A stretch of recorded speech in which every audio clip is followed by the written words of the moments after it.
A Arte da Guerra, Sun Tzu.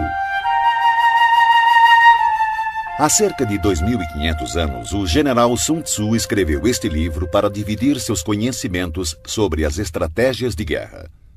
Hoje, este livro tornou-se uma referência para políticos, administradores, gerentes de marketing, técnicos de futebol americano, jogadores de Age of Empires e pré-adolescentes com a pretensão de tornarem-se ninjas. Sun Tzu era um filósofo nomeado general pelo rei Holu, da província de Wu. Disse que, sob o comando dos dois, os exércitos de Wu venceram todos os confrontos por 2 décadas. Com inteligência e argumentos muito racionais, o autor expôs a importância do planejamento e da motivação de forma quase poética. A obra Zen realça a importância da paciência mesmo em momentos como a guerra.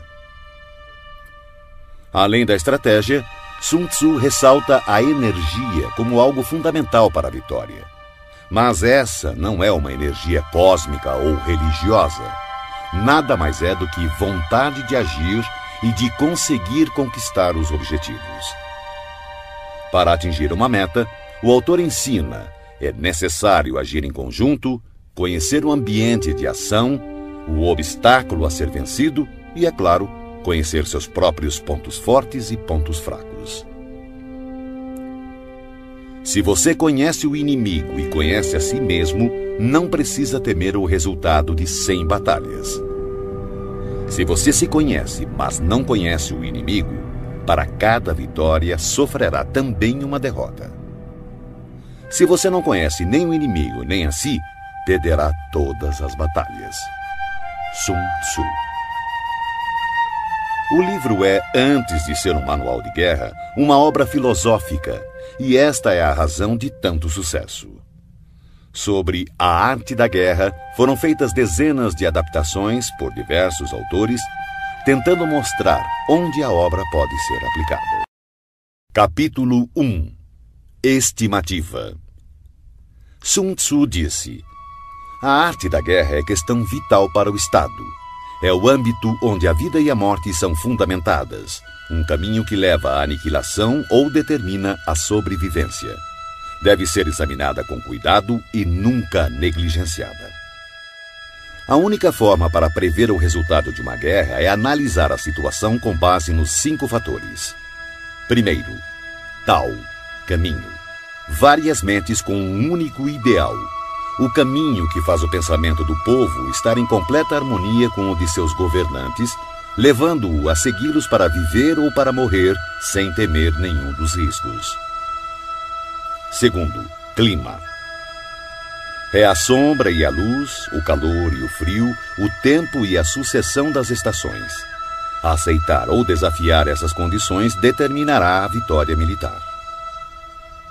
Terceiro, terra. Referem-se às distâncias, dificuldades de travessia, condições do terreno para a disposição das tropas. A análise da situação da terra define oportunidades de vida e morte. Quarto, líder. A virtude da sabedoria, integridade, disciplina, coragem e humanidade. Quinto, métodos. Impõe eficiência, controle de gastos, tropas, uma cadeira de comando adequada e suporte logístico. Todos os comandantes que negligenciarem esses 5 fatores estarão fadados ao fracasso. Porém, os que dominarem conquistarão a vitória. Portanto, para prever o resultado de uma guerra, é necessário comparar os 2 lados avaliando suas forças. Para tanto, devemos fazer as seguintes questões. Primeira, qual dos soberanos tem o Tao, caminho? Segunda, qual comandante é mais competente e habilidoso? Terceira, qual dos lados possui vantagens do clima e da terra? Quarta, qual exército segue os métodos e é rigorosamente disciplinado?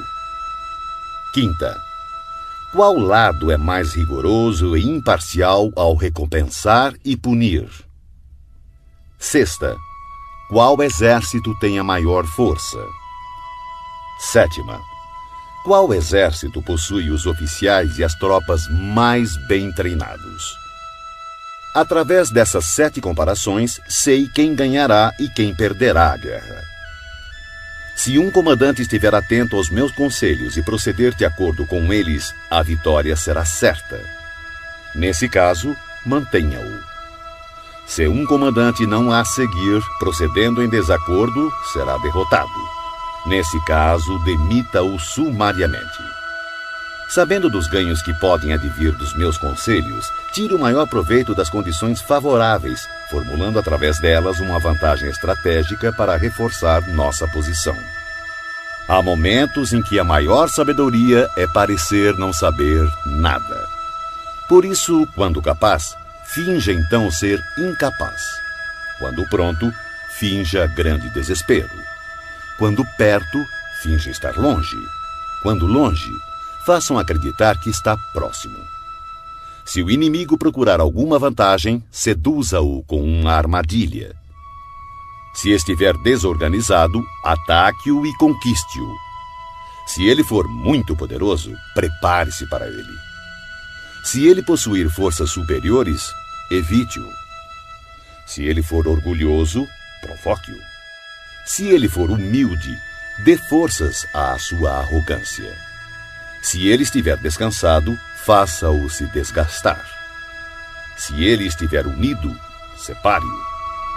Ataque-o onde ele se mostrar despreparado. Adote caminhos que sejam para ele totalmente inesperados.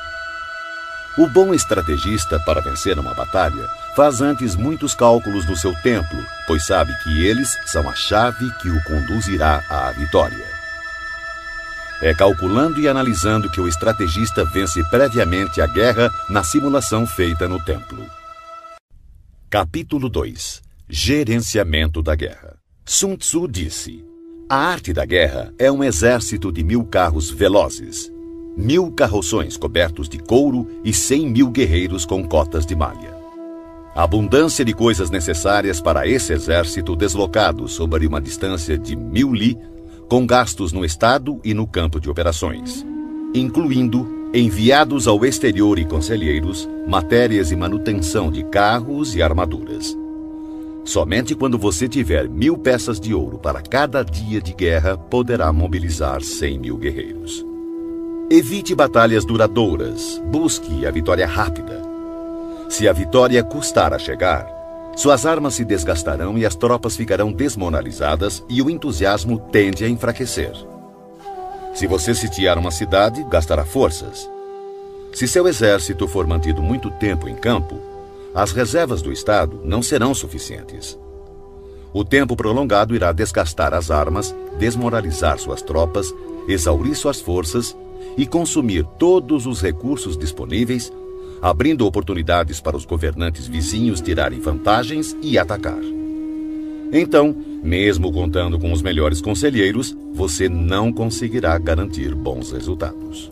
Assim, em relação às guerras, tenho ouvido falar em precipitação imprudente, mas ainda não vi bom exemplo de inteligência associada a decisões demoradas. Nunca houve Estado que tenha sido beneficiado por uma guerra prolongada. Portanto, o conhecedor dos terríveis e devastadores efeitos e dos perigos de empreender uma guerra está profundamente consciente de como aproveitá-la da melhor maneira e levá-la com rapidez a seu término, atingindo assim as verdadeiras vantagens potenciais de uma guerra. Um perito na arte da guerra não convoca soldados mais de uma vez, nem solicita suprimentos repetidamente. Uma vez em guerra, ele não perderá tempo precioso esperando reforços. Fará uso do equipamento que carrega e avançará com velocidade para atravessar a fronteira inimiga, podendo fazer uso das provisões do opositor. Desta forma, terá o suficiente para alimentar todo o seu exército. A arte de melhor utilizar o tempo é estar um passo à frente do adversário, e vale mais que a superioridade numérica e os cálculos mais perfeitos com relação ao abastecimento. Um Estado é enfraquecido financeiramente quando precisa manter seu exército a uma grande distância e, consequentemente, empobrece seu povo.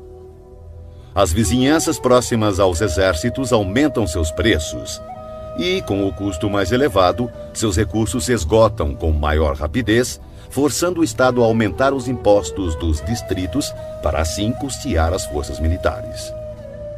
Boa parte dos recursos são utilizados no campo de batalha, acarretando dificuldades para as famílias do fronte interno, tendo como consequência lares vazios e rendas dissipadas, já que o custo para o povo poderá atingir cerca de 70% do valor de suas posses.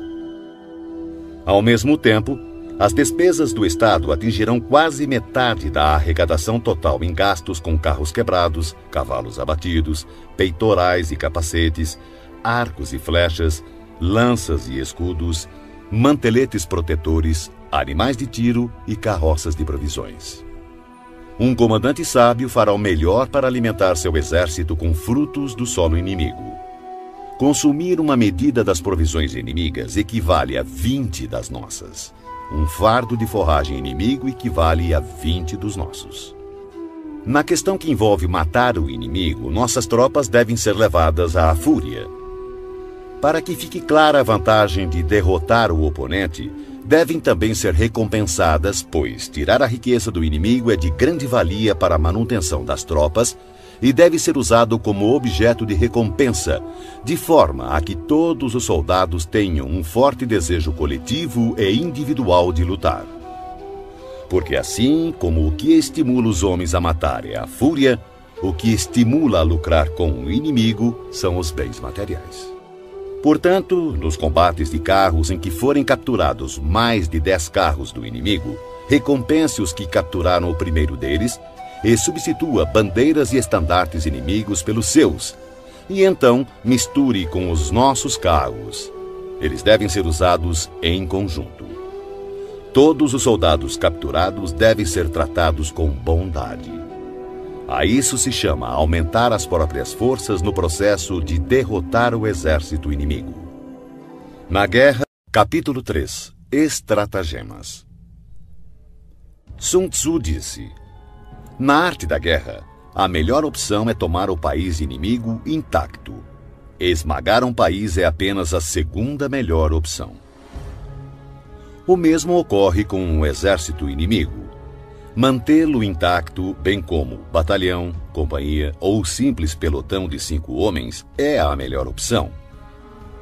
Aniquilar um exército, batalhão, companhia ou simples pelotão de 5 homens é apenas a segunda melhor opção. Portanto, conquistar 100 vitórias em 100 batalhas não significa o máximo da excelência.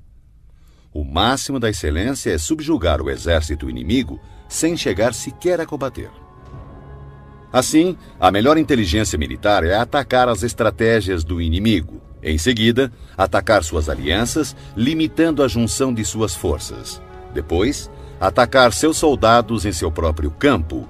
E a pior de todas as políticas é sitiar cidades muradas. Isso somente deve ocorrer em último caso, quando não houver outra escolha. Pois as condições básicas de combate envolvem 2 elementos preciosos: energia e tempo. Se seu comandante for incapaz de controlar sua ansiedade e enviar tropas de soldados para escalar muros, perderá 1 em cada 3, e ainda assim não tomará a cidade. Esse é o tipo de calamidade que acontece quando se tenta sitiar uma cidade murada. Existem algumas máximas que devem ser consideradas antes de pensar em sitiar cidades e ganhar batalhas. O primeiro de teus cuidados deve ser conservar os domínios do país que serves. Somente quando for imprescindível, deves usurpar o território inimigo para ampliar o de seu governante. Deves garantir primeiro a tranquilidade das cidades de teu próprio país. Perturbar as cidades inimigas deve ser a opção mais desfavorável. Deves proteger e colocar em abrigo todos os vilarejos amigos. Somente se houver real necessidade, pode avançar contra os vilarejos inimigos. Deves impedir que as choças dos camponeses, bem como suas plantações, sofram qualquer dano. Somente uma extrema penúria deve levá-lo a saquear e devastar as instalações agrícolas de teus inimigos. deves ter como objetivo buscar a perfeição, tentando conservar intactos os domínios dos inimigos. Somente destruí-lo em caso de extrema necessidade. O comandante que age assim tem a conduta comparada à dos mais virtuosos personagens da história, cujas obras buscam a produção e a conservação e não a destruição. O comandante habilidoso submete seu inimigo sem partir para a batalha, derrota seu reinado sem operações de campo muito extensas. Com as forças intactas, disputa o domínio do império. Dessa maneira, suas armas não sofrerão desgastes e, sem perder um soldado, sua vitória será completa. Esta é a arte de preparar o ataque. Já a arte de usar as tropas é a seguinte: quando você tiver 10 vezes mais forças do que o inimigo, cerque-o. Quando tiver 5 vezes mais, ataque-o. Quando tiver apenas o dobro, divida-o em 2, um para atacar o inimigo pela frente e o outro para atacar pela retaguarda. Quando tiver igualdade de forças, divida a tropa do inimigo e enfrente-o. Quando for inferior em número, seja hábil para tomar a defensiva.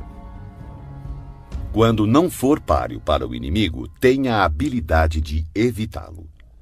Embora um combate acirrado possa ser dado por uma força menor, esta acaba sendo capturada pela força maior. O comandante é a fundação primordial do Estado. Quando essa fundação estiver bem colocada, o Estado certamente estará forte. Quando defeituosa, o Estado certamente enfraquecerá.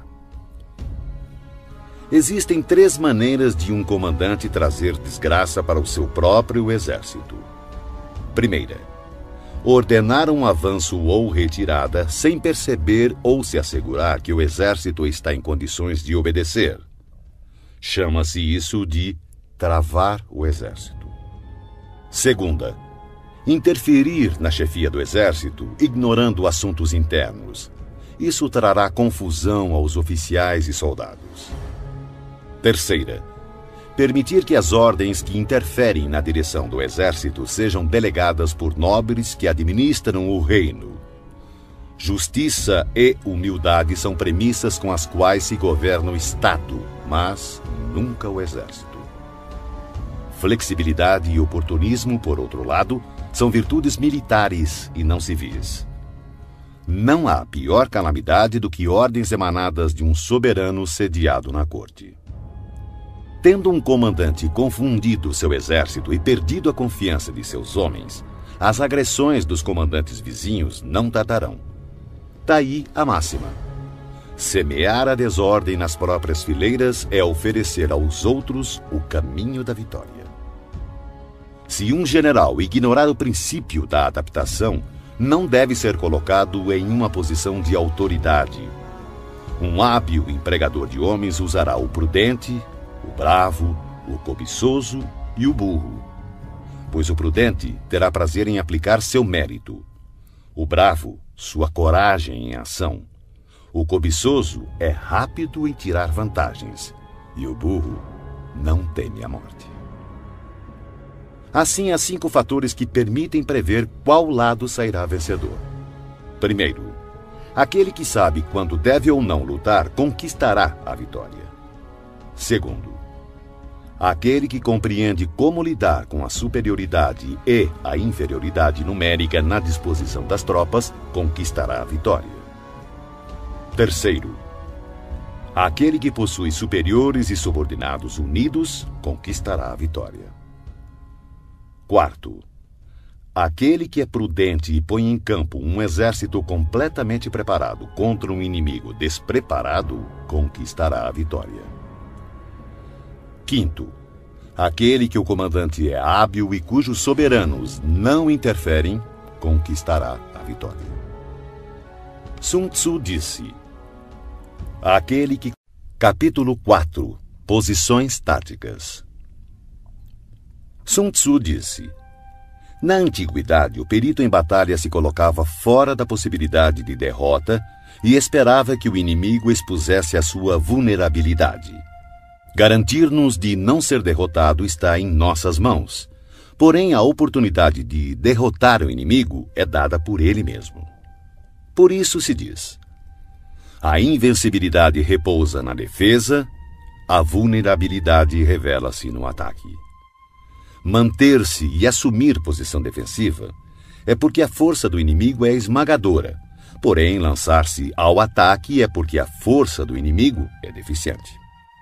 O especialista em defesa oculta a si mesmo no mais profundo e indecifrável canto da terra. O especialista em ataque desfere o golpe de cima das mais altas esferas do céu. Dessa forma, ele é capaz de, ao mesmo tempo, proteger a si mesmo e alcançar a vitória completa. Ver a vitória apenas quando ela está ao alcance da visão de todos não é o máximo da superioridade. O verdadeiro mérito está em planejar secretamente, deslocar-se subitamente, frustrar as intenções do exército inimigo e finalmente chegar à vitória sem o derramamento de sangue. Pois não requer muita força levantar a penugem de um coelho no outono, nem olhos penetrantes para distinguir o sol da lua, muito menos ouvidos apurados para ouvir o ronco do trovão. Os hábeis comandantes vencem a batalha depois de terem criado as condições apropriadas. Um comandante inteligente não apenas vence, ele se sobressai derrotando o inimigo com facilidade. Eles preveem todas as eventualidades, conhecem as situações do inimigo e não ignoram o que podem fazer e até onde podem ir. A vitória é uma decorrência natural desse saber. Porém, suas vitórias não lhe garantiam nem a reputação de sábio, nem o mérito do homem de valor. Pois o homem comum não dá grande credibilidade a uma vitória que foi obtida longe dos olhos da sua compreensão. Assim eram nossos ancestrais. Não acreditavam que os elogios como corajosos, heróis ou invencíveis fosse um tributo que tivessem merecido. Atribuíam sim seu sucesso ao cuidado extremo que tinham em evitar o menor deslize. O comandante inteligente vence as batalhas evitando cometer erros. É isso que garante a vitória completa, pois significa conquistar um inimigo já derrotado. O comandante hábil assume uma posição tal que não pode sofrer nenhuma derrota. Não negligencia nenhuma circunstância que garanta aniquilar o inimigo. Portanto, um exército vitorioso só entra na batalha depois de ter garantido a vitória, enquanto um exército derrotado só procura a vitória depois de ter entrado na luta. Um comandante vitorioso não permite que as tropas mostrem uma confiança demasiado cega, uma confiança que degenera em presunção. As tropas que sonham com a presunção da vitória são debilitadas pela preguiça. Ao contrário, aquelas que, sem pensar na vitória, exigem o combate, são tropas enrijecidas pelo trabalho, aguerridas, destinadas a vencer. Um especialista no uso de tropas constrói seus fundamentos sobre a doutrina do Tao, seguindo firmemente as normas militares. Assim, estará preparado para ser o árbitro da vitória e da derrota. Depois de uma primeira vantagem, não esmoreças nem dês às tuas tropas um repouso precipitado. Empunha a espada com a mesma rapidez de uma torrente que se precipita de um despenhadeiro. Que seu inimigo não tenha tempo sequer de perceber o que está acontecendo e somente recolher os louros da vitória quando o inimigo estiver aniquilado, dando-lhe assim condição de fazê-lo com segurança e tranquilidade. A arte da guerra está baseada em 5 fatores estratégicos: os cálculos, as quantidades, a logística, a balança do poder e a possibilidade de vitória. Todos esses fatores estão ligados entre si. Primeiro, os cálculos estão diretamente ligados aos tipos de terrenos. Segundo, com base nesses cálculos, estimam-se as quantidades de provisões. Terceiro, de acordo com as quantidades de provisões disponíveis, define-se a capacidade da logística. Quarto, A balança do poder está diretamente relacionada à capacidade da logística. Quinto, e, finalmente, a possibilidade de vitória baseia-se na balança do poder. Um exército vitorioso é como o peso de 100 quilos contra outro de alguns gramas. Um exército derrotado é como apenas alguns gramas contra centenas de quilos. O exército que Capítulo 5. Vantagens. Sun Tzu disse: comandar muitos é o mesmo que comandar poucos. Tudo é uma questão de organização. Controlar muitos ou poucos é uma mesma e única coisa. É apenas uma questão de formação e sinalizações. Lembre-se dos nomes de todos os oficiais e subalternos. Inscreva-os num catálogo, anotando-lhes o talento e suas capacidades individuais, a fim de aproveitar o potencial de cada um.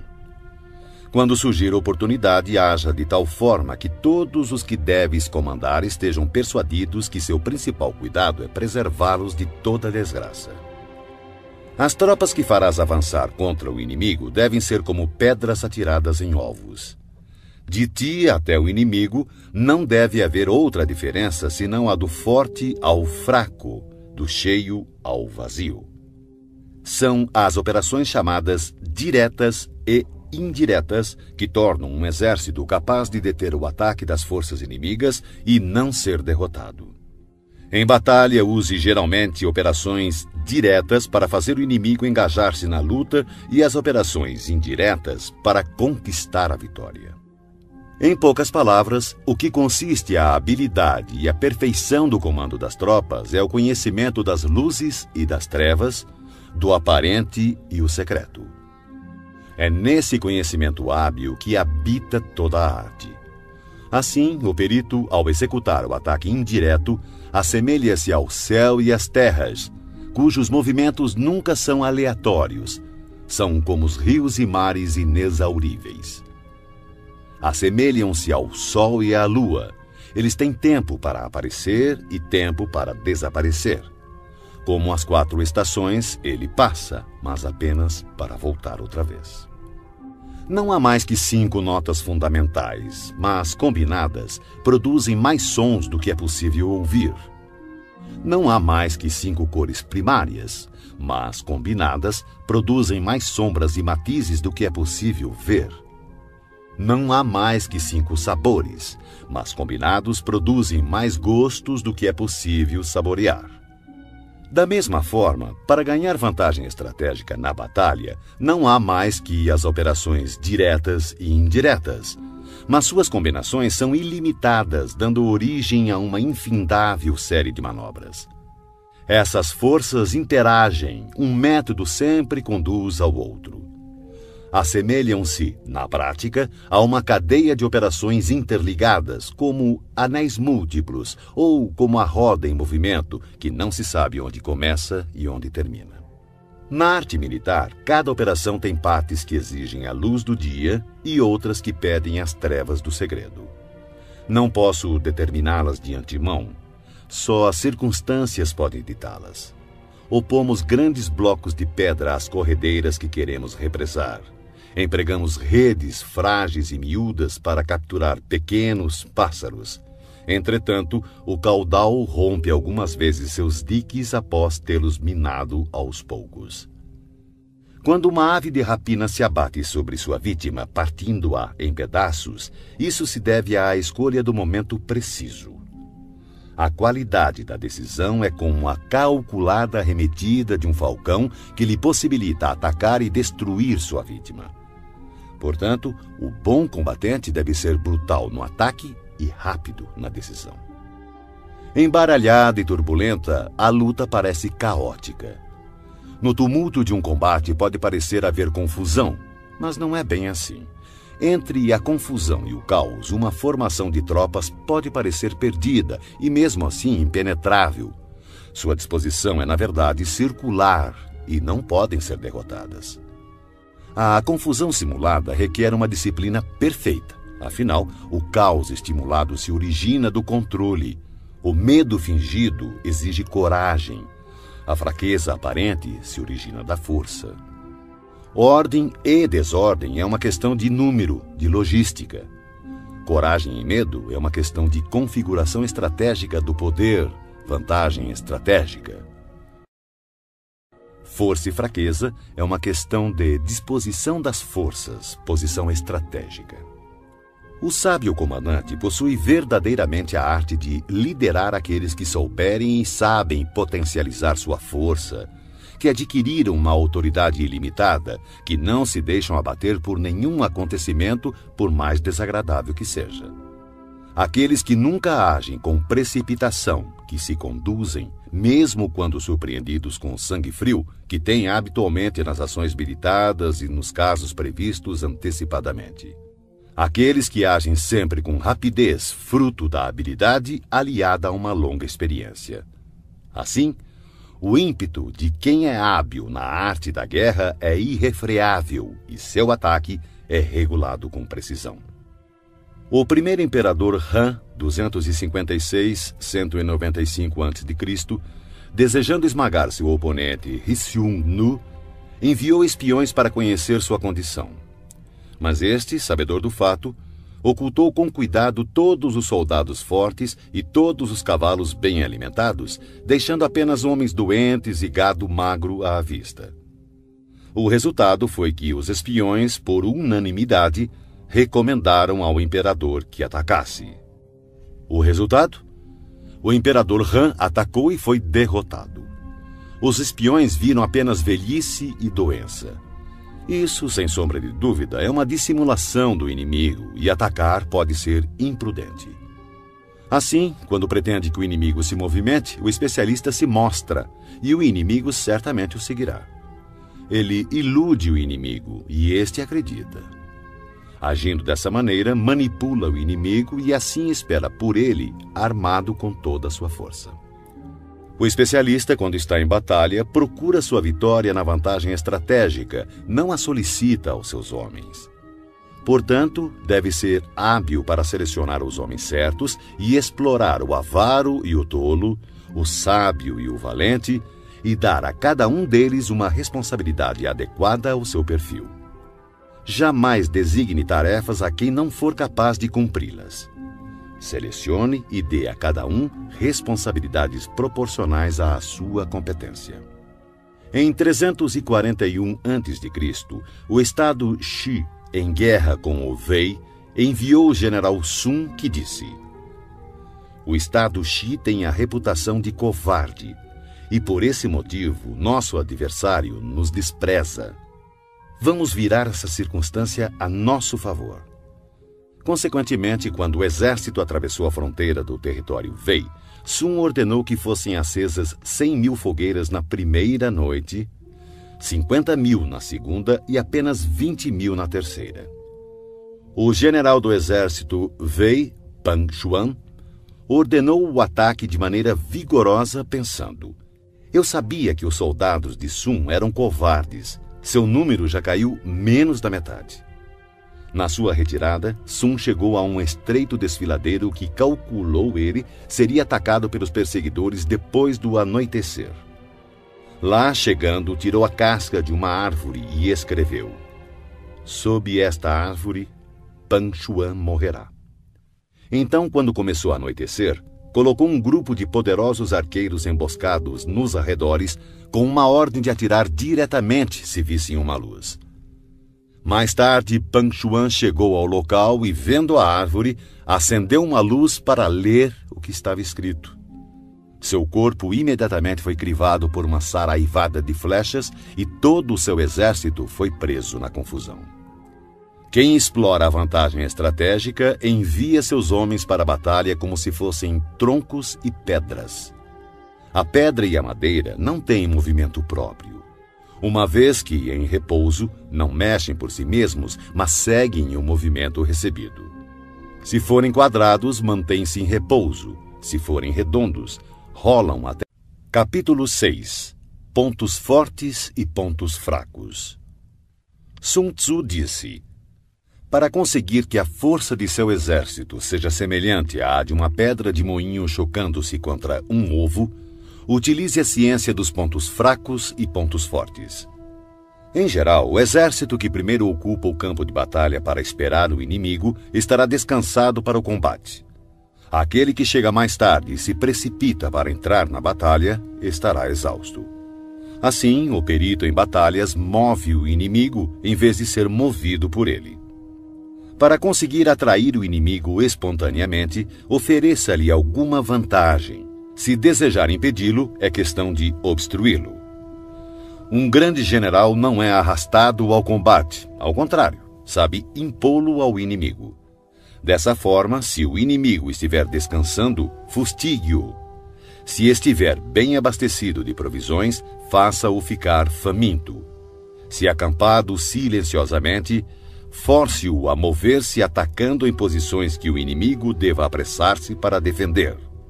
Marche com velocidade para lugares onde não for esperado. Um exército pode marchar por grandes distâncias sem correr riscos se o fizer por territórios onde não existe presença do inimigo.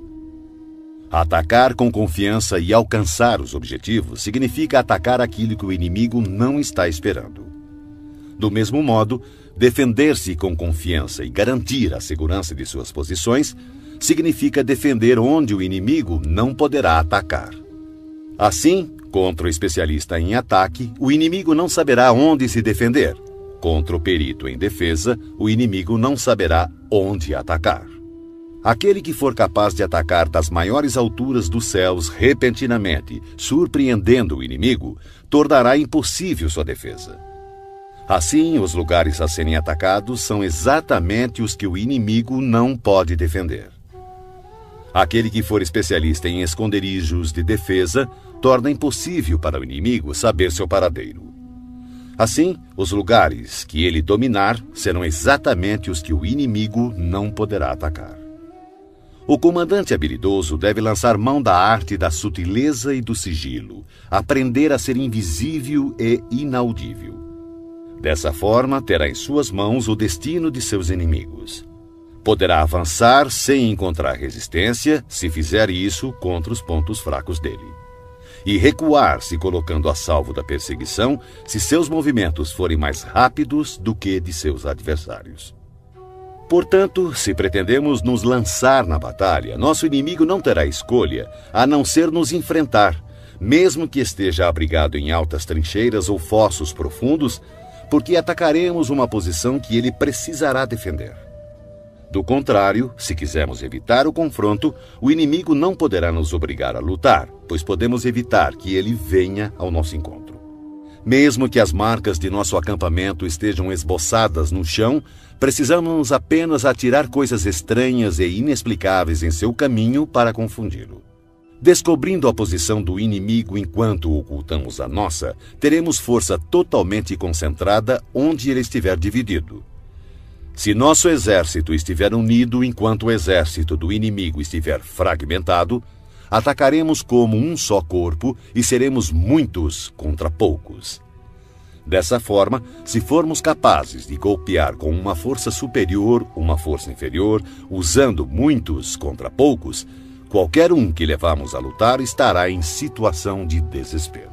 O lugar escolhido para a batalha não deve ser conhecido pelo inimigo, pois assim o inimigo terá de se preparar contra um possível ataque em diversos pontos e se suas forças estiverem distribuídas para defender muitas posições, qualquer unidade que enfrentarmos será pouco numerosa. Para que o inimigo possa reforçar um número de homens na frente da batalha, consequentemente enfraquecerá sua retaguarda. Se ele reforçar sua retaguarda, sua vanguarda ficará então enfraquecida. Do mesmo modo que, se fortalecer seu lado esquerdo, o direito enfraquecerá. Se fortalecer seu lado direito, o esquerdo ficará enfraquecido. Reforçar todos os lados significa enfraquecer todos os lados.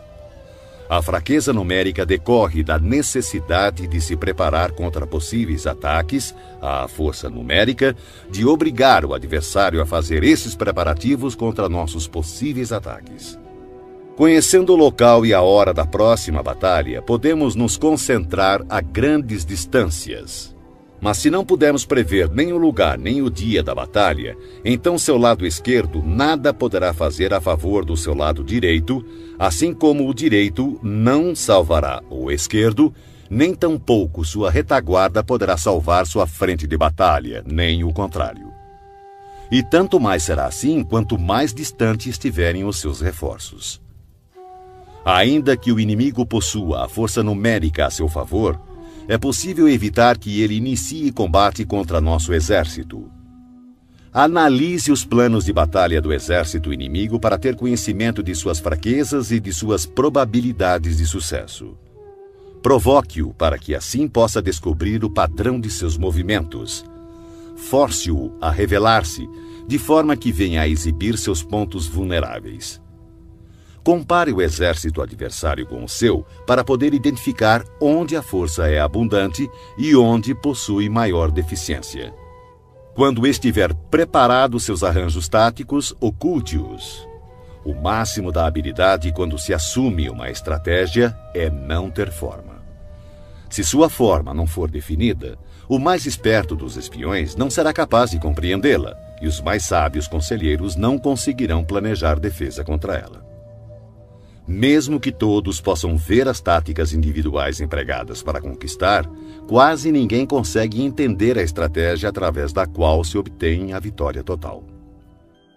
O movimento das tropas deve ser comparado ao fluxo das águas, que corre do ponto alto do terreno para os pontos mais baixos.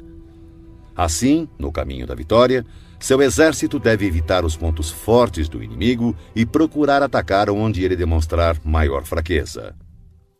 A água modela seu curso de acordo com a natureza do solo por onde passa, e o exército deve preparar sua vitória de acordo com o inimigo que enfrenta. Assim, a água não mantém sua forma constante. Não existem condições constantes em uma guerra. Dos 5 elementos, nenhum é predominante. Das 4 estações, nenhuma dura para sempre. Há dias curtos. Capítulo 7. Manobras. Sun Tzu disse: na guerra, o general que recebe suas ordens do soberano deve concentrar suas forças e transformar seu exército em um conjunto harmonioso, mobilizando o povo. Depois, instalar as tropas em lugar vantajoso. A grande dificuldade de manobrar exércitos para a luta está em transformar uma longa e tortuosa estrada em caminho mais conveniente e em transformar a adversidade em vantagem. Dessa forma, transforme a estrada do inimigo em longa e tortuosa. Haja de forma dissimulada, engane-o com a ilusão de ganhos fáceis. Isso equivale a compreender a estratégia de transformar o inconveniente em correto. A manobra tanto pode ser uma fonte de vantagem quanto um perigo. Por essa razão, se um exército tivesse que levantar acampamento e recolher suas armaduras às pressas em marcha forçada de 1000 li sem parar, em busca da conquista de uma vantagem, todos seriam feitos prisioneiros. Seus homens mais fortes estariam longe da vanguarda, os exaustos ficariam para trás e, em média, somente 1/10 das forças chegaria à meta. Se tivesse que viajar 50 li em tal ritmo para obter vantagem, o comandante da força de avanço estaria perdido e somente a metade das forças chegaria à meta. Se tivesse que viajar 30 li em tal ritmo para obter alguma vantagem, apenas 2/3 das forças chegariam à meta. Um exército sem equipamento e provisões perecerá, sem sombra de dúvidas. Somente mantenha alianças com os estados vizinhos depois de conhecer a fundo as intenções dos seus soberanos. E a menos que conheça a configuração de um terreno, suas montanhas, pântanos, florestas e acidentes naturais, você não deve colocar seus exércitos neles, a não ser que utilize guias locais para obter alguma vantagem. Pratique a dissimulação, recorra a manobras enganosas. Movimente-se quando estiver em posição de vantagem, faça mudanças estratégicas, dispersando ou concentrando suas forças. Quando avançar para a batalha, seja veloz como o vento, imprevisível como o trovão. Em ocasiões que deva permanecer calmo, seja como a floresta. Ao invadir e saquear, haja rápido como o fogo. Na imobilidade, seja como a montanha. Quando necessário, esconda suas intenções, seja obscuro como as trevas. Evite movimentar-se inutilmente e somente ataque quando tiver certeza da vantagem. Ao saquear e pilhar cidades, reparta sempre de maneira justa todos os despojos. Quem conhece a tática de transformar o tortuoso em direito, será vitorioso. Essa é a arte de manobrar. A maneira de dar ordens e fazer com que essas sejam cumpridas é de extrema importância para a vitória de um exército. Você encontrará no livro dos planos militares que em determinadas ocasiões a maioria dos teus homens não poderá te ver nem ouvir. Os tambores e as bandeiras devem substituir tua presença e tua voz. Assim, em combate noturno, faça uso dos tambores. E durante o dia, use as bandeiras e estandartes. Desta forma, suas tropas serão um único corpo, impedindo que teus soldados corajosos avancem sozinhos e os covardes recuem. Essa é a arte de manobrar grandes massas. Pode-se desmoralizar um exército inteiro e seu comandante ser levado a perder o ânimo. Na manhã da guerra, a moral do inimigo está elevada. Ao meio-dia, começa a enfraquecer, e à noite sua mente está voltada para o retorno ao acampamento. Por isso, o comandante sábio evita um inimigo com a moral em alta e ataca-o quando moroso e inclinado a retornar. Essa é a arte de administrar humores. Disciplinado, o bom comandante usa sua própria ordem para esperar pela desordem do inimigo, usa sua calma para esperar por seu clamor. Essa é a arte de conservar o autodomínio. Se perceberes que o inimigo está animado e descansado, espera que o entusiasmo arrefeça e ele se vergue sob o peso do cansaço. Então, usa suas tropas descansadas e bem alimentadas. Essa é a arte de administrar a força. Não inicies um combate quando o inimigo apresenta disposições perfeitas de suas bandeiras e estandartes. Não lance o ataque sobre o exército inimigo ordenado e disciplinado em suas formações. Essa é a arte de controlar as condições mutáveis. Portanto, não ataque o inimigo que ocupar o terreno alto, nem aquele que tiver uma colina às costas. Não persiga um inimigo que finge recuar. Não obstrua um inimigo que volta para casa. Capítulo 8. Contingências. Sun Tzu disse: uma vez dada pelo soberano a ordem de mobilizar a população para a guerra, cabe ao comandante reunir o exército e organizar as tropas. Seguindo ao encontro do exército inimigo, deve-se evitar acampar em locais difíceis e em locais de boas estradas deve-se buscar aliados. Não perder tempo em locais isolados, ter planos de contingência quando em posições propícias a emboscadas e avançar contra o inimigo em terreno do qual não haja saída, são táticas precisas para a garantia de uma boa batalha. Há estradas que não devem ser percorridas, exércitos que não devem ser atacados, cidades que não devem ser assaltadas, terras que não devem ser contestadas e ordens do governo que não devem ser obedecidas.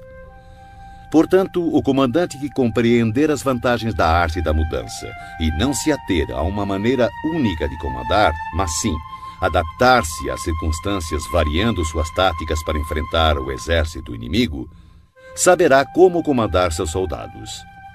Ao contrário, se seus métodos de comando forem flexíveis e suas decisões forem tomadas de forma mecânica, ele não é digno de comandar seus soldados, e por mais que esteja familiarizado com o território, não será capaz de pôr em prática seus conhecimentos e tirar o máximo de seus homens. O comandante sábio deve considerar a combinação de ganho e perda, deve ter discernimento das reais vantagens em situações difíceis e confiar nos seus esforços. Se for capaz de perceber as vantagens prováveis, as dificuldades poderão ser resolvidas. Um general deve conhecer bem as vantagens e desvantagens frente ao inimigo, buscar o enfraquecimento dos comandantes hostis, infligindo-lhes importantes perdas, trabalhando sem cessar para prejudicar-lhes. Poderá fazê-lo de diferentes formas, corrompendo seus melhores homens, introduzindo traidores em seu meio, fornecendo motivos de cólera uns contra os outros, fazendo com que saiam quando conviria que ficassem acampados e permaneçam tranquilos quando esperam ser atacados. A arte da guerra nos ensina a não contar com a possibilidade do inimigo não vir, e sim estar preparado para ele. Não depender do inimigo não atacar, mas depender principalmente de estar em uma posição invulnerável. Há 5 defeitos perigosos que podem afetar um general. São erros que podem derrotar a prudência e a bravura de um comandante. Primeiro, se ele tiver um temerário descaso pela vida.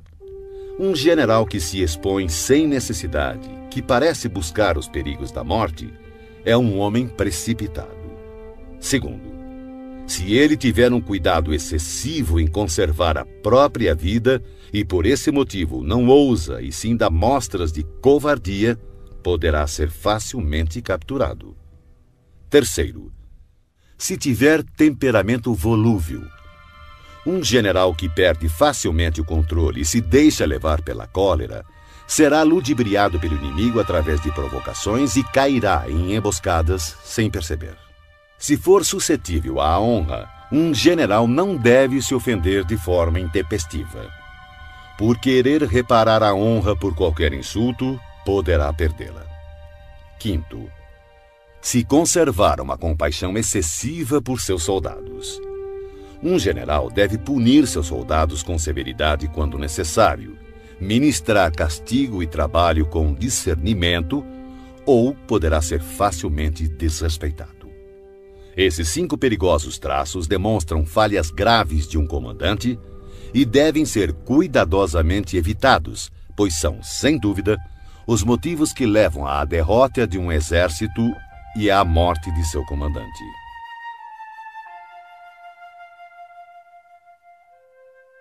Capítulo 9. O exército em marcha. Sun Tzu disse: antes de movimentar suas tropas, se informe da posição de seu inimigo. Quando fizer seu exército marchar, atravesse rapidamente as montanhas e fique nas proximidades dos vales. Acampe sempre em terreno alto e em local ensolarado. Quando travar combate em colinas, não suba ao topo para alcançar o inimigo. Sempre que for necessário atravessar um rio, afaste-se rapidamente da margem e jamais o atravesse em presença do inimigo. Caso contrário, o inimigo esteja cruzando um rio, não vá ao seu encontro dentro da água. Espere. E só ataque quando a metade de sua tropa concluir a travessia. Desta forma, terá mais vantagem no combate. Na travessia de pântanos, sua maior preocupação deve ser sair deles o mais rápido possível, pois além da grande dificuldade de conseguir provisões nestes locais, são terrenos baixos e expostos ao ataque. Se for forçado a combater em um pântano, procure ocupar as orlas, evite adentrar no terreno e, se houver floresta nos arredores, situe-se de costas para elas. Em terras planas e secas, procure se posicionar de forma que seu flanco direito e sua retaguarda fiquem próximos de alguma elevação no terreno. A ideia é ter terras perigosas à frente e seguras atrás. Quando estiver com sua tropa em movimento, o mais importante é buscar as vantagens naturais do terreno que estiver ocupando. Em geral, os exércitos preferem os terrenos altos e ensolarados, pois nestes comida e água são mais acessíveis. Essas condições certamente favorecem uma vitória. Quando as chuvas formarem uma torrente e engrossarem os rios, não arrisque a travessia.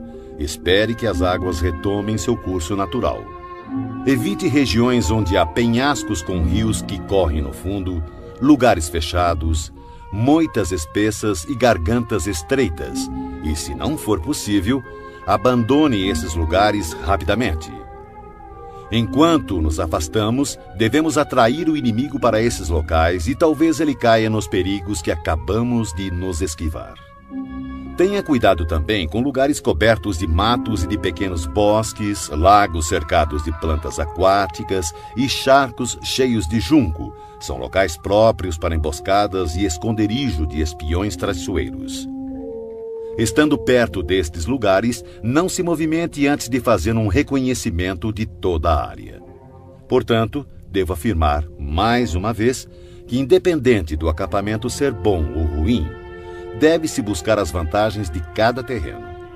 Além disso, deve-se ficar atento ao inimigo, envie espiões ao longo do caminho e decifre todos os movimentos do adversário.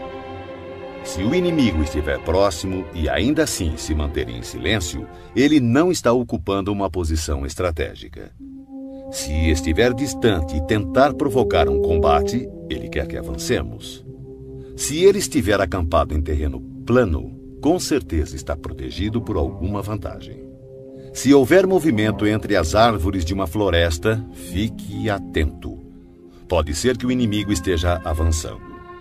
Se existirem muitos obstáculos entre os arbustos, ele está tentando nos confundir. Se uma grande quantidade de pássaros levanta voo de súbito, é sinal de uma emboscada. Animais assustados indicam que um ataque surpresa está se formando. Se a poeira ergue-se alta, é sinal de carros de guerra chegando. Quando ela é baixa e se espalha rente ao chão, denuncia a aproximação da infantaria. Se a poeira se levanta em pontos esparsos, mostra que destacamentos estão colhendo lenha para as fogueiras. Algumas nuvens de poeira movendo-se de um lado para outro significa que o exército está montando o acampamento. Sussurros e aumento dos preparativos para a guerra significa que o inimigo avançará. Linguagem violenta e movimento agressivo para a frente indicam que ele recuará. Quando os carros leves saem à frente e tomam posições nos flancos, é sinal de que o inimigo está entrando em formação para o combate. Proposta de paz sem que haja retrocesso do exército indica uma conspiração. Se há muita correria com suas tropas em formação, está determinada a hora da batalha. Se uma parte das tropas avançar e outra recuar, o inimigo está tentando nos atrair para uma armadilha. Se os soldados encontram-se curvados e apoiados em suas armas, eles estão fatigados. Se os que, mandados apanhar água, forem os primeiros a beber, significa que o exército está sedento. Se houver uma vantagem e o inimigo não avançar, ele está exausto. Se há pássaros reunidos em algum ponto, a posição está desocupada. Provavelmente o inimigo abandonou secretamente seu acampamento. Quando há gritos na noite, é sinal que o inimigo está assustado. Se há confusão no acampamento, o comandante tem pouca autoridade. Se suas bandeiras e estandartes mudam constantemente de lugar, o inimigo está em desordem. Se os oficiais estão irritados, é sinal de que seus homens estão cansados. Quando o inimigo alimenta seus cavalos com cereais e mata seu gado para comer, quando seus homens não se preocupam em pendurar suas canecas de água e demonstram que não querem voltar às tendas, certamente estão desesperados e determinados a lutar até a morte. Quando há soldados sussurrando em grupinhos e seu comandante falando em voz mansa e vacilante, revela inimizade entre superiores e subordinados. Recompensas em demasia significam problemas. Se o comandante teme pressionar seu exército por conta de motins e oferece gratificações para manter seus soldados de bom humor, certamente ele perdeu o respeito de seus homens. Quando há castigos em excesso, o inimigo enfrenta dilemas terríveis com o relaxamento da disciplina, podendo o comandante perder o controle e irromper violentamente contra seus subordinados para obrigar-lhes a cumprir o dever. Se os soldados forem punidos antes mesmo de se afeiçoarem ao chefe, não demonstrarão respeito. Portanto, os soldados devem ser tratados primeiramente com humanidade, porém, mantidos sob controle e disciplina. Isso irá garantir sua lealdade. Para isso, os comandos devem ser consistentemente reforçados durante o treinamento. Por fim, se o inimigo enviar um emissário com palavras conciliadoras, Ele quer cessar as hostilidades. Atenção ao inimigo enraivecido que está preparado para confrontar-se com você por longo período sem travar batalha nem abandonar sua posição. Considere-o com o maior cuidado. Em uma guerra, devemos ter claro que não são os números que proporcionam a vantagem de um exército sobre o outro. Capítulo 10. O terreno. Sun Tzu disse: a superfície da terra apresenta uma infinidade de lugares. Deves fugir de alguns e buscar outros. Todavia, deves conhecer bem todos eles. Os tipos de terrenos incluem o acessível, o complicado, o indeciso, o estreito, o acidentado e o distante. O primeiro terreno citado, o acessível, é aquele em que ambos os exércitos podem se aproximar livremente. Portanto, levará vantagem aquele que primeiro ocupar um nível mais alto do lado ensolarado e ter estabelecido linhas de abastecimento adequadas. O terreno que permite o avanço e dificulta a retirada é o mais complicado. De uma posição dessas, se atacarmos o inimigo quando ele não estiver devidamente preparado, poderemos derrotá-lo. Porém, se ele estiver preparado e não conseguirmos derrotá-lo, seremos pressionados a bater em retirada, então teremos grandes problemas. O terreno indeciso é aquele que oferece desvantagens tanto para o nosso lado quanto para o lado do inimigo. Neste terreno, mesmo que o inimigo tente nos atrair, é prudente abandonar a posição e recuar, atraindo por sua vez o inimigo. Então, quando parte de seu exército tiver saído, poderemos atacar com vantagem. Na passagem estreita, ou desfiladeiros, terá vantagem quem primeiro a ocupar e guarnecê-la completamente, ficando à espreita do adversário. Se o inimigo estiver com essa vantagem, não devemos seguir atrás dele. Somente quando ele falhar e a passagem estiver mal protegida é que devemos atacar. Em terreno alto e acidentado, do mesmo modo, se pudermos ocupá-lo primeiro, devemos nos posicionar na parte mais alta do lado ensolarado e esperar pelo inimigo. Se o inimigo conquistou essa vantagem, devemos abandonar nossa posição e bater em retirada. Por fim, quando os exércitos estiverem posicionados a grandes distâncias um do outro e suas vantagens estratégicas forem semelhantes, não será fácil provocar um combate. Por outro lado, levar a batalha até o inimigo não trará nenhuma vantagem. Esses 6 princípios que definem o uso do terreno devem ser do conhecimento total e da responsabilidade do comandante. Shang Yu conta a seguinte passagem de Pei Hsing-hsien, 619-682 d.C., mandado numa expedição punitiva contra as tribos Turkic. Ao crepúsculo, como de costume, montou seu acampamento, fortificando-o posteriormente com paliçada e fosso, quando, de repente, determinou que o exército mudasse as instalações para uma colina próxima. Essa decisão desgostou muito os seus oficiais, que protestaram aos brados contra o esforço extra que os soldados iriam despender. Pei Hsing-hsien, todavia, não ligou para as reclamações e fez o acampamento ser transferido o mais depressa possível. Na mesma noite, caiu uma forte tempestade inundando o local anterior do acampamento, que ficou sob 4 metros de água. Os oficiais ficaram espantados com o acontecido e confessaram seu erro. "Como soube que ia acontecer?" perguntaram. Pei Hsing-hsien respondeu: "Daqui por diante, contentem-se em obedecer às ordens sem fazer perguntas desnecessárias." Durante uma guerra, um exército pode ficar exposto a situações de calamidade que não são decorrentes de causas naturais, mas sim são decorrentes de erros cometidos por seu comandante. São elas fuga, insubordinação, colapso, ruína, caos e derrota. Nos casos em que as vantagens estratégicas de ambos os lados forem praticamente as mesmas, atacar o inimigo que tem um exército 10 vezes maior que o nosso poderá resultar em fuga. Quando os soldados rasos são muito mais fortes que seus oficiais, o resultado é a insubordinação. Caso contrário, quando os oficiais são fortes e suas tropas são fracas, o resultado é o colapso. Se os oficiais dos batalhões forem insubordinados e tiverem o temperamento volúvel, sendo facilmente dominados pela ira e, por conta disso, levados a manobras não autorizadas de modo que o comandante não tenha conhecimento da força de suas próprias fileiras, o resultado será a ruína. Quando o comandante demonstrar fraqueza, não tiver autoridade, suas ordens não forem claras e seus oficiais e tropas forem indisciplinados, o resultado será o caos e desorganização absoluta. Se um comandante negligenciar as forças do exército inimigo e assim permitir que uma tropa enfraquecida enfrente a elite do adversário e ainda operar sem uma vanguarda de tropas de choque, o resultado será a derrota total do seu exército. São essas as 6 formas de atrair a derrota e estão em total responsabilidade do comandante. A formação natural da região e a posição estratégica de um exército são os grandes aliados em uma batalha.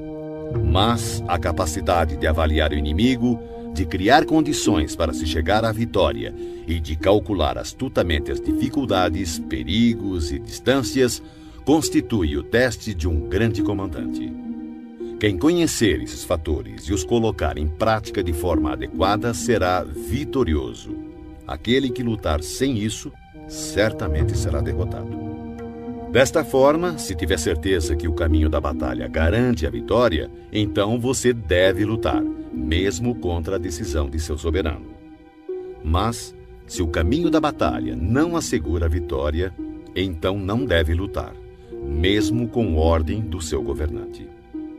O comandante que segue para a guerra sem ter como prioridade fama pessoal e recua sem temer o descrédito, aquele cuja preocupação for proteger seu povo e prestar um bom serviço ao seu soberano, é um tesouro nacional. Se o comandante trata seus soldados como se fossem seus filhos, por recompensa eles o seguirão até os vales mais profundos e o defenderão com a própria morte. Porém, se o comandante for generoso, mas incapaz de fazer valer sua autoridade, seus soldados serão como crianças mimadas e ficarão inúteis.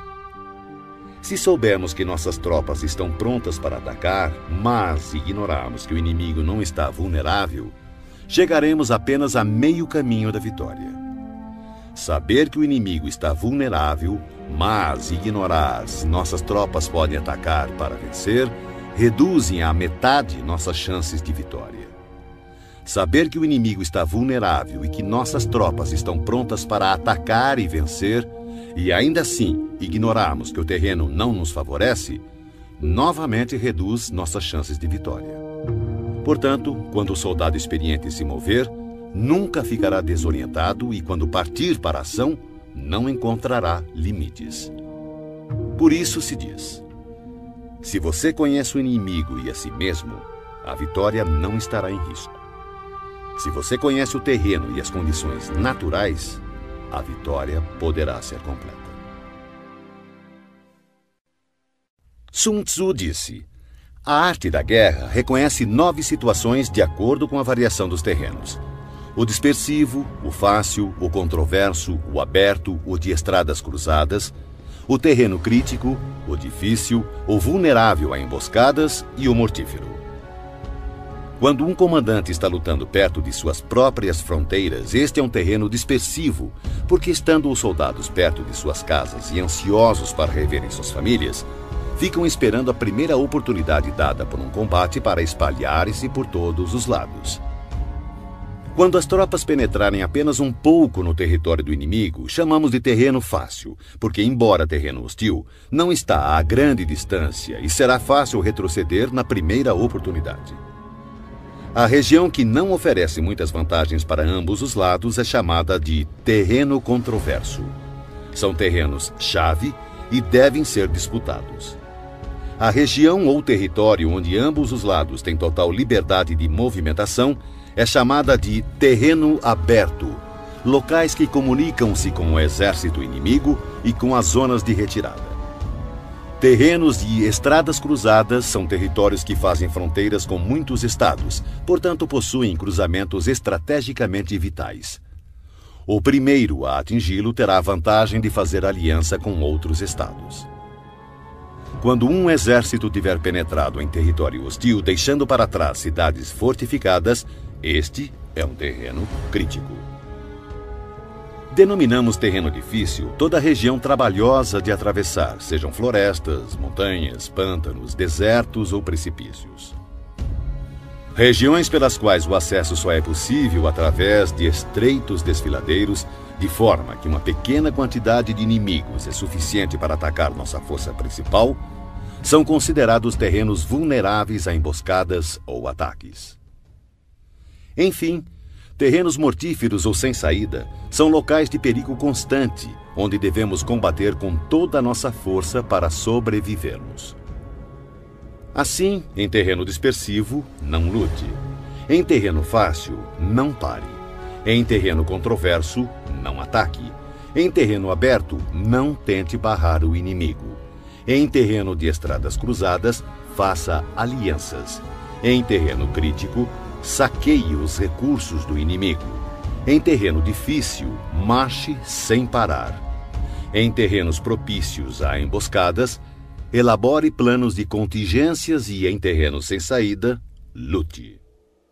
Os que foram no passado considerados grandes comandantes tinham como objetivo impedir que a frente e a retaguarda do inimigo pudessem socorrer uma a outra, impedir a cooperação entre suas divisões, impedir que os oficiais e soldados pudessem auxiliar uns aos outros, impedir a comunicação entre superiores e subordinados e impedir, inclusive, que as forças dispersas do inimigo pudessem se reunir. Esses comandantes somente se lançavam à ação se houvesse vantagens para suas tropas, senão, permaneciam estacionados. Se lhe perguntassem como agir no caso de haver um adversário em grande número e com estrita disciplina pronto para atacar, ele com certeza responderia: apodere-se de algo que ele não pode se dar ao luxo de perder. Ele ficará em suas mãos. A velocidade é a essência da guerra. Aproveite a falta de preparação do adversário, avance por caminhos onde não é esperado e ataque locais desprotegidos. O exército invasor deve estar atento e observar os seguintes métodos. Quanto mais profundo penetrar em território inimigo, maior deverá ser a solidariedade entre os soldados. Dessa forma, os defensores não levarão a melhor. Saqueie os campos férteis do inimigo para suprir suas tropas de alimentos. Cuide do bem-estar de seus homens e não os sobrecarregue. Mantenha seu exército sempre em movimento. Coloque suas tropas em situações sem saída. Seus homens preferirão morrer a fugir. Uma vez lutando desta forma, darão o máximo de si e não terão medo, mesmo se caírem no mais desesperado cerco. Se não houver onde se refugiarem, todos continuarão firmes.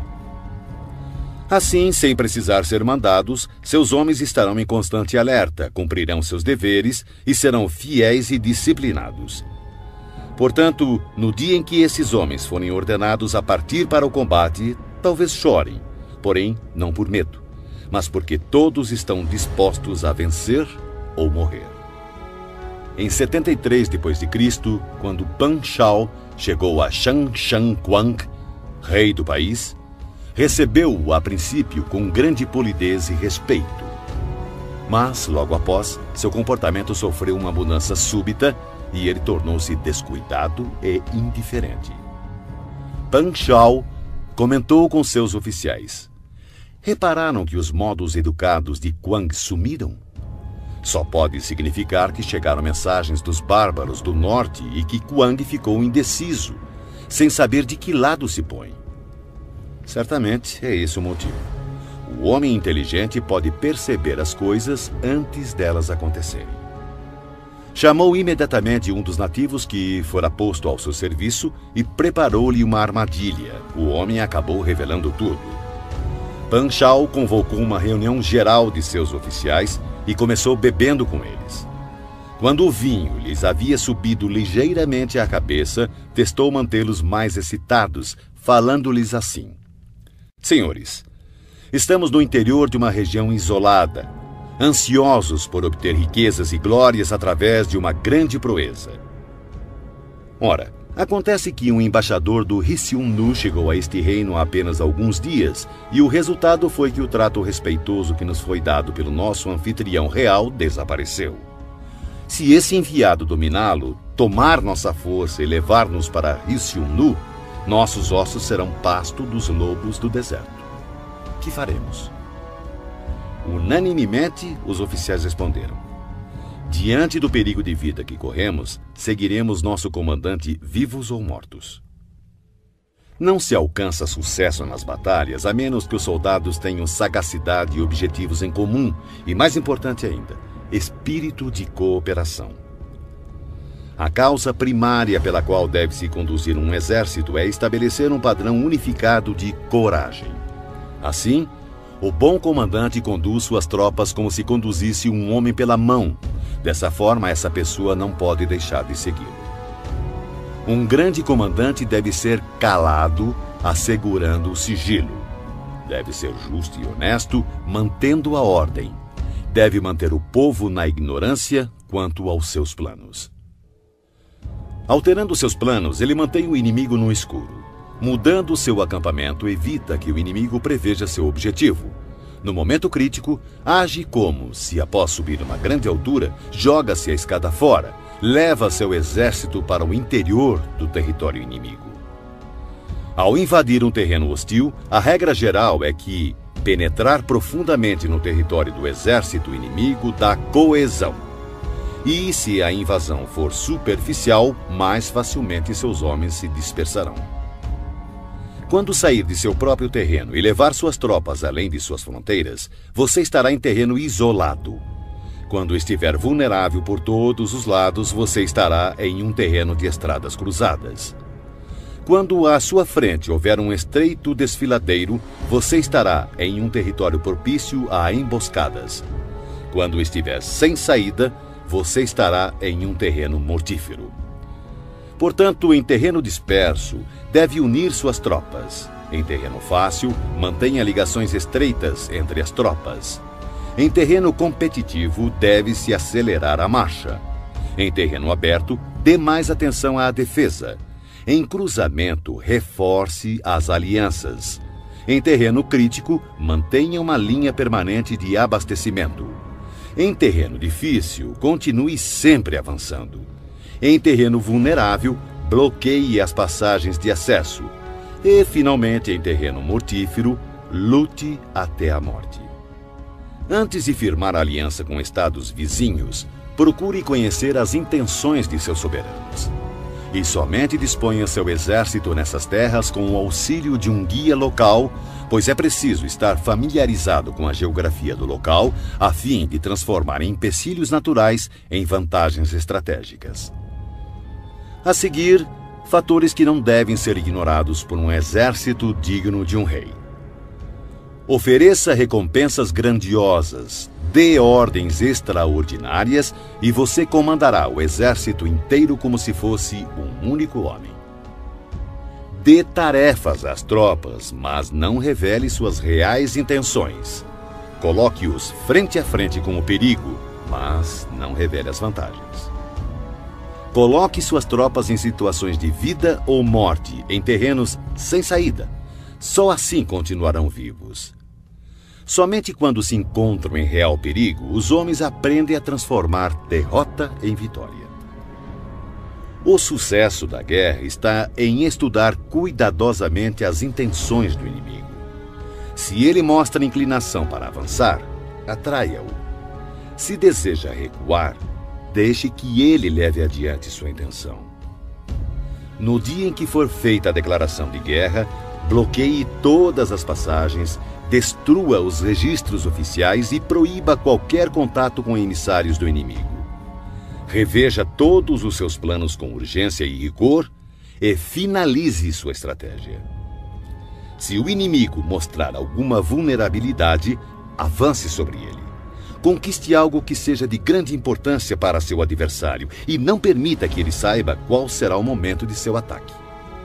Siga a estratégia determinada, mas procure se adaptar aos movimentos do exército inimigo para garantir o resultado da batalha. A princípio, procure exibir a timidez de uma modesta e humilde donzela, e então o inimigo abrirá suas portas. Depois, imite a velocidade de uma lebre apressada e será tarde demais para que o exército inimigo possa mostrar alguma reação ou oposição.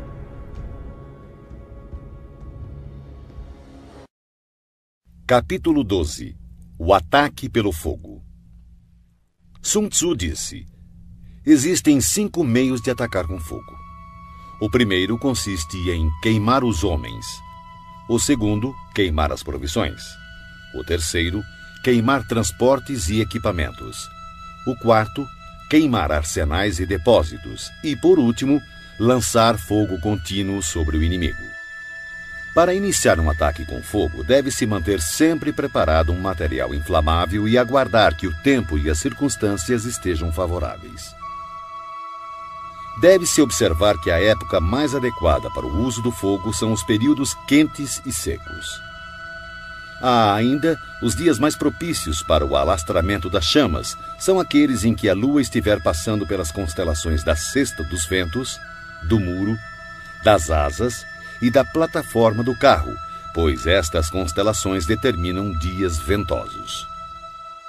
No ataque com fogo, deve-se estar preparado para variar a maneira de agir de acordo com as mudanças de situação, que podem ser 5. Primeira, quando o fogo invadir o acampamento do inimigo, deve-se esperar uma reação imediata. No entanto, se as tropas inimigas permanecerem em silêncio mesmo com o lavrar do fogo, contenha seu ímpeto e não ataque. Segunda, se logo após ateares fogo observar que as chamas ganham altura e, se puder atravessá-las, ataque e não dê ao inimigo a chance de apagá-las. Se não puder atravessar as chamas, permaneça onde está. Terceira, se for possível iniciar um ataque com fogo estando fora do campo inimigo, não entre em suas fronteiras, mas assegure-se de atacar no momento mais adequado.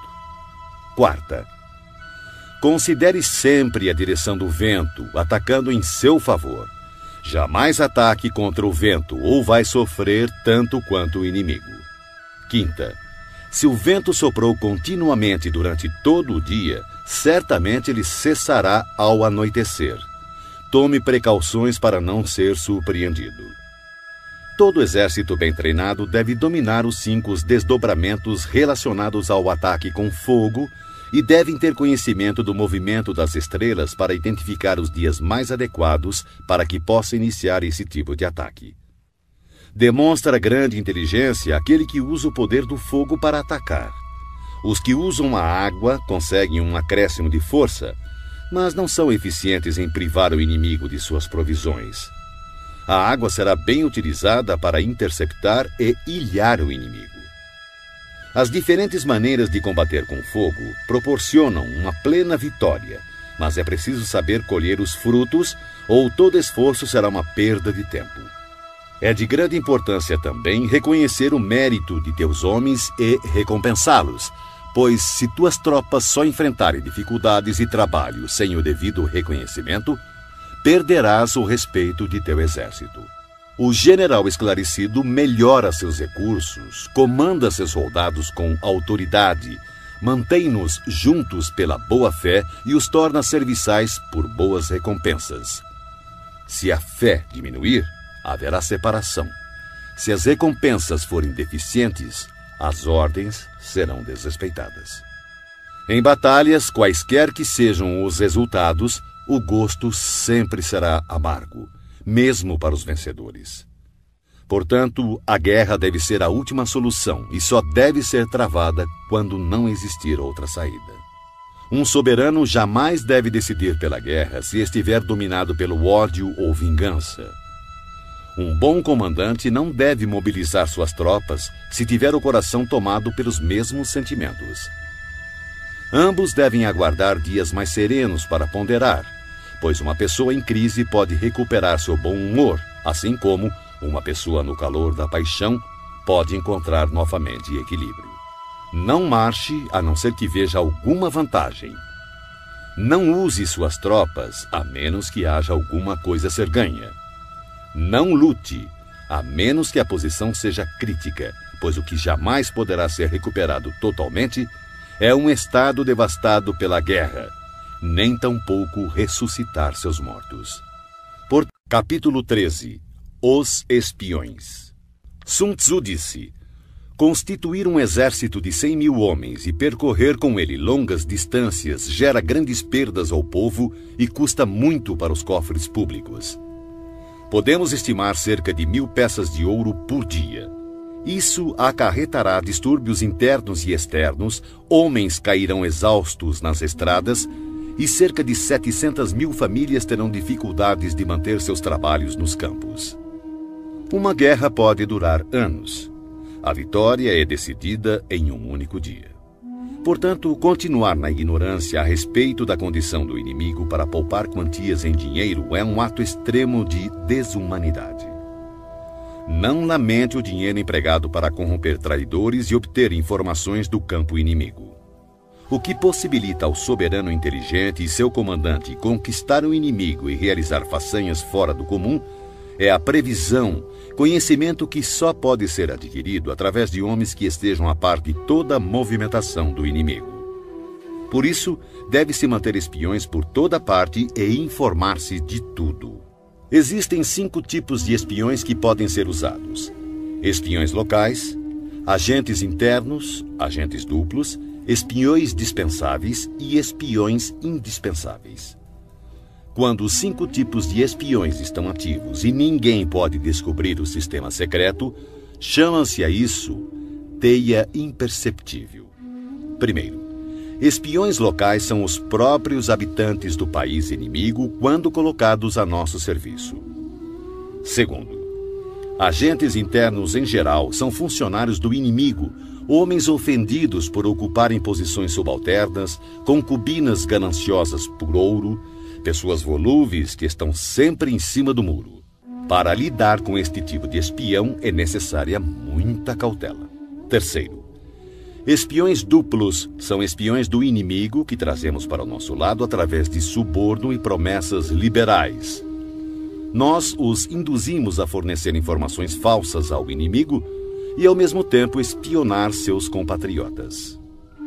Quarto, espiões dispensáveis são nossos próprios agentes a quem damos propositalmente informações falsas a nosso respeito, a fim de que, quando forem capturados ou nos traírem, passem informações erradas, fazendo então com que nossos inimigos tomem medidas inadequadas. Esses espiões certamente serão mortos por fornecerem informações falsas. Quinto, e, finalmente, os espiões indispensáveis ou sobreviventes.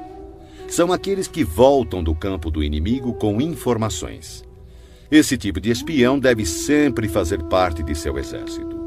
Em geral, são homens fortes, ágeis, dotados de grande sagacidade e acostumados a toda espécie de trabalho sujo. Assim, o comandante deve manter sempre uma relação de proximidade com os espiões, deve recompensá-los regiamente, e os assuntos referentes a estes homens devem ser mantidos em absoluto sigilo. Somente um governante sagaz e intuitivo é capaz de empregar espiões. Só o comandante humano e justo é capaz de fazê-los trabalhar, e sem uma sutil e engenhosa habilidade mental não se pode ter certeza da autenticidade de seus relatórios. Quando um assunto secreto de espionagem é divulgado prematuramente, o espião deve ser morto, juntamente com aqueles que tenham tomado conhecimento da informação. De maneira geral, se o objetivo for esmagar um exército, sitiar uma cidade ou assassinar alguém, é necessário obter a identidade do comandante das tropas de defesa, seus ajudantes e conselheiros, os guardas encarregados dos portões e as sentinelas. Nossos agentes devem ser empregados para assegurar essas informações. É de extrema importância localizar as pessoas enviadas como espiões pelo inimigo. Se cuidarmos delas com generosos subornos, podemos empregá-las como agentes duplos e, através destes, poderemos recrutar espiões locais e agentes internos. Além disso, é a partir do trabalho dos agentes duplos que saberemos quais falsas informações devemos passar aos espiões dispensáveis para que transmitam ao inimigo. E com base no que obtivermos dessas mesmas fontes, poderemos completar as missões dos agentes indispensáveis. Desta forma, os espiões duplos devem ser tratados com a maior generosidade, pois eles são a chave de todo o serviço de espionagem. Os espiões são peças de fundamental importância em uma guerra, porque a capacidade de movimentação eficiente de um exército depende do serviço secreto destes agentes. Portanto, o soberano esclarecido e o comandante hábil, por serem capazes de atrair pessoas de extrema inteligência para se tornarem seus espiões, estarão destinados a grandes conquistas.